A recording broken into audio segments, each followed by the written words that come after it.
26 नवंबर 2008। मुंबई, एक ऐसा शहर जो कभी नहीं सोता। सड़कें रोशनी से भरी थीं, लोग अपनी जिंदगी में व्यस्त थे। लेकिन किसी को अंदाजा नहीं था कि कुछ ही घंटों में ये शहर आतंक की आग में जलने वाला है।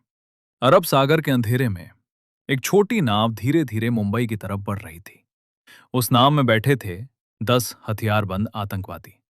उनका मिशन साफ था, मुंबई में खौफ फैलाना। हमले से पहले उन्हें आखिरी निर्देश दिए गए। हर रास्ता पहले से तय था, हर निशाना पहले से चुना जा चुका था। अब पीछे लौटने का कोई सवाल नहीं था। रात के अंधेरे में आतंकवादी कोलाबा के किनारे उतरते हैं, फिर छोटे छोटे ग्रुप्स में बंटकर अपने टारगेट की ओर बढ़ जाते हैं। कुछ ही देर बाद छत्रपति शिवाजी टर्मिनस गोलियों की आवाज से गूंज उठता है। हजारों लोग जान बचाने के लिए भागने लगते हैं। हर तरफ चीखें, डर और अफरा तफरी फैल जाती है। मुंबई अब डर के साए में थी। टीवी चैनलों पर ब्रेकिंग न्यूज चल रही थी। पुलिस सायरन लगातार सुनाई दे रहे थे। लेकिन किसी को समझ नहीं आ रहा था कि हमला आखिर कितनी जगहों पर हुआ है। आतंकवादियों का अगला निशाना था मुंबई का मशहूर लियोपोल्ड कैफे। कुछ ही पलों में हंसी और संगीत की जगह गोलियों और चीखों ने ले ली। लेकिन असली खौफ अभी बाकी था। मुंबई की पहचान ताजमहल पैलेस होटल अब आतंकवादियों के कब्जे में था। हथियारों से लैस आतंकवादी ताज होटल के अंदर घुस चुके थे। लग्जरी होटल अब मौत के जाल में बदल चुका था। हर फ्लोर पर डर फैल चुका था। होटल के अंदर सैकड़ों लोग फंसे हुए थे। कुछ कमरे बंद करके छिपे थे, तो कुछ मदद का इंतजार कर रहे थे। हर चेहरे पर सिर्फ डर दिखाई दे रहा था। मुंबई पुलिस ने तुरंत मोर्चा संभाला, लेकिन सामने थे बेहद प्रशिक्षित और भारी हथियारों से लैस आतंकवादी। एटीएस प्रमुख हेमंत करकरे खुद ऑपरेशन का नेतृत्व करने निकले। उन्हें पता था कि यह मिशन बेहद खतरनाक है।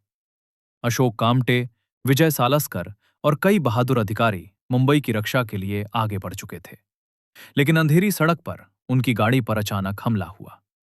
चारों तरफ गोलियां चलने लगीं और उसी रात भारत ने अपने बहादुर अधिकारियों को खो दिया।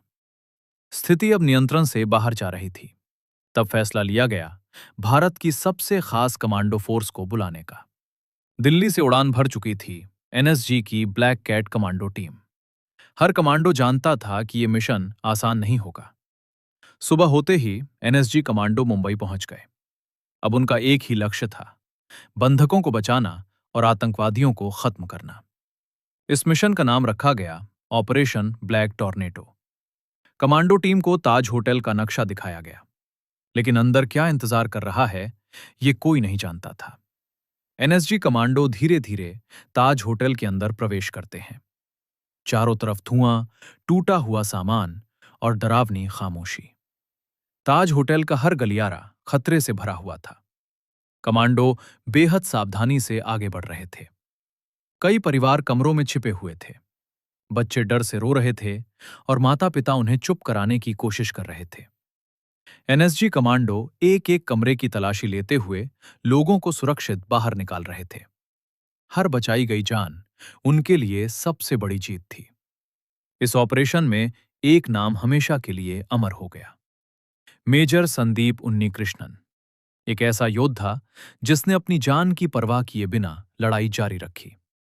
ताज होटल के अंदर भारी गोलीबारी जारी थी। लगातार 60 घंटों तक ताज होटल आग और धुएं में घिरा रहा। पूरा देश अपने शहीदों को श्रद्धांजलि दे रहा था। हर आंख नम थी, लेकिन हर दिल में गर्व भी था।